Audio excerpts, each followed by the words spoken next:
The Mystery of Pacifism. Mencius Moldbug. July 1, 2007. Unqualified Reservations. Narrated by Skeptical Waves. The Mystery of Pacifism. Having dealt with social justice, we move to the next ideal in the crypto-Calvinist pantheon, peace. Again, our task is to identify the theistic roots of the modern idealism. Given that the Prince of Peace is not Edward, Rupert or Charles, this is hardly an onerous task. But I think there's still some good meat on the bone.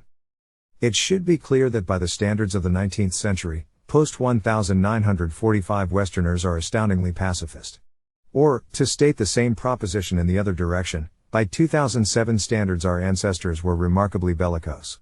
Anyone who doubts the proposition should recall the EMS telegram or the Don Pacifico affair, and wonder how a Palmerston would describe the case of Cleo Noel. I'm not sure pacifist is the word he'd use.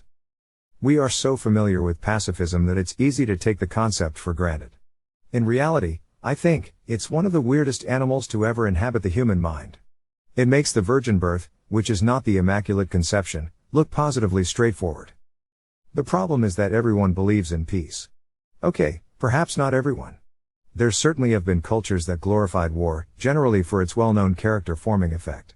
Since we were all brought up on Erich Maria's remark, it's a mind-expanding experience to read the likes of Ernst Jünger, whose The Storm of Steel I recommend to anyone. But to even the most diehard of militarists, the object of war is peace. That is, the object of war is victory, and victory implies peace by definition. Few soldiers are prepared to give their defeated enemies back their weapons, so they can enjoy fighting them again. In any conflict between X and Y, there are three paths to peace. X can prevail, Y can prevail, or X and Y can agree to leave the battle lines where they are now. For example, one conflict that has been ongoing more or less since the founding of the post-war world is the Arab-Israeli war.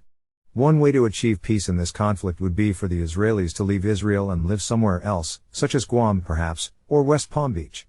Another option is for the Israelis to conquer the Arab world plus Iran and compel its submission, installing military governors and teaching Hebrew in the schools, and eventually becoming the new ruling class, like the Manchu in the Qing dynasty or the Mamelukes in medieval Egypt. And a third possibility is that the Arabs and Israelis could accept the current de facto borders and leave each other alone.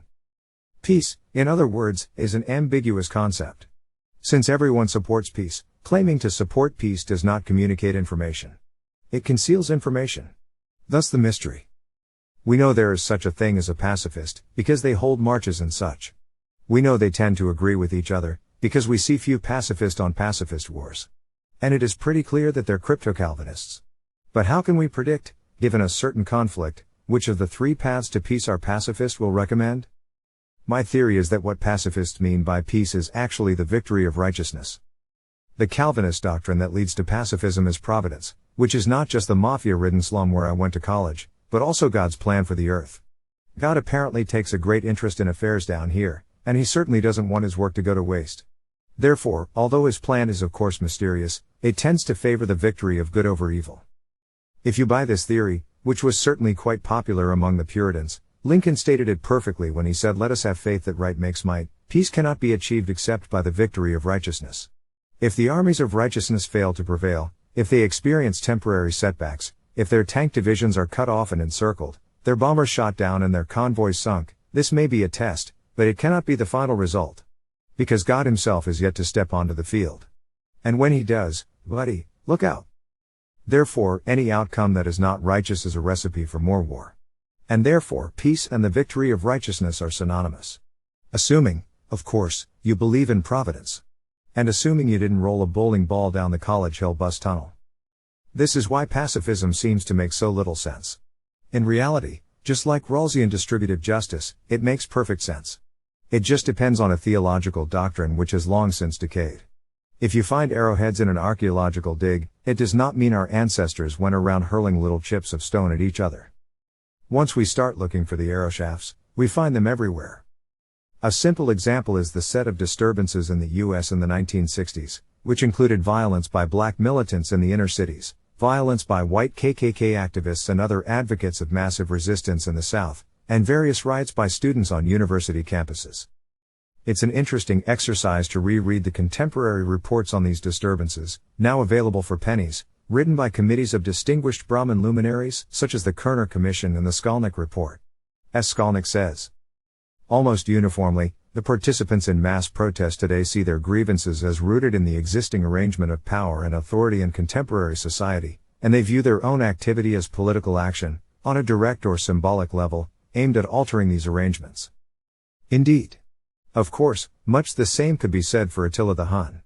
And though the observation is no longer fashionable, it's an open secret that the Dalit gangsters of today, who are of course cultural descendants of the panther type so popular with Skolnick and his ilk, tend to view their crimes as not crime, but resistance. The general recommendation of all these reports is that since the grievances are clearly righteous, the only way to stop the violence is to resolve the grievances. In other words, to find out what the militants need and give it to them. As Skolnick puts it, fundamental social and political change, otherwise, since providence will prevail, any resistance will only lead to more violence. This recommendation held both for black riots in the inner cities, and for student riots on campus. And both, indeed, were largely successful in achieving the rioters' objectives, at least any that a generous observer could describe as sane. Most Americans today don't realize that the universities they send their children to today are the institutional products of this period of mob violence, or that the bizarre ethnic studies departments that feature so prominently in their curricula are essentially an occupying force devoted to maintaining this victory. Of course, this remedy does not apply to, and these reports did not discuss, the violence of white segregationist militants, such as Sam Bowers and his White Knights. Obviously these gentlemen did not view their own activity as political action, and their various murders, firebombings, etc., were no more than common crimes. Hate crimes, in fact. Therefore, the FBI needed to be unleashed on them, and it was. Because when you are resisting the forces of unrighteousness, as I hope we can all agree Mr. Bowers represents, meeting force with force turns out to actually be quite effective. Today in the US there is almost no white paramilitary violence. There is some, but I think you'd be hard-pressed to find anyone who believes that if the authorities had listened to the concerns of the KKK, if they had set up social programs for white people who fled inner cities or couldn't afford to send their children to segregated private schools, there would be even less. The irony of the post-war age is that this reign of global peace, this universalist millennium, was achieved by the Allied victory in the most ruthless war in modern history, in which neither side displayed the slightest respect for enemy civilians. So much for the legitimate revolutionary aspirations of the German people. If violence never solves anything, why is Germany such a pleasant and peaceful place today, even minus a few cathedrals and other flammable bric-a-brac? Why didn't the German people rise in revolt against this brutal military occupation? Well, because that wouldn't have been righteous, of course. And so on. If you, like me, don't believe in divine providence and instead see history as a mere series of events which often exhibit patterns, but certainly no great plan or purpose, what are we to make of pacifists? Should we support them or oppose them? Is the victory of righteousness such a bad thing? I believe not. I generally support peace of the third kind, formalizing the military status quo. But who can oppose the victory of righteousness? I am all for righteousness. Sign me up. However, everyone by definition sees his own cause as righteous. And this certainly includes crypto-Calvinists. Ultimately, a pacifist is just an activist whose strategy for victory is to suppress the military efforts of his enemies. If you have the same enemies as the pacifist, you are by definition on his side. For example, the peace process in the Near East is over 60 years old as of this writing. In the Palestinians of the West Bank and Gaza, it has created one of the most militaristic societies in human history, certainly surpassing the Imperial Japanese and perhaps even the Spartans, whose tradition of 6-year-old suicide hoplites is yet to be discovered. Predation is by far the primary industry of this state, in the form of payments generally referred to as aid, which appear to be provided in exchange for refraining from violence against the contributors. A foolish and atheistic person, ignorant of the ways of providence, might think that the simplest way to resolve this problem would be to persuade Palestine to accept its current borders, refrain from assaulting its neighbors, and devote its obviously impressive energies to horticulture, software engineering, dance, and other peaceful pursuits. However, there is no chance of this approach succeeding, because the current borders of Palestine are not just, they are unjust. Therefore, Providence will frown on any attempt to convert the status quo into a permanent peace, and my naive proposal is in fact a recipe for more war, a spasm of pent-up rage from the frustrated national aspirations of the Palestinian people. If these aspirations were unrighteous, they would constitute irredentism and revanchism, but since they are righteous, they are a plea from an oppressed people for the redemption of their stolen lands.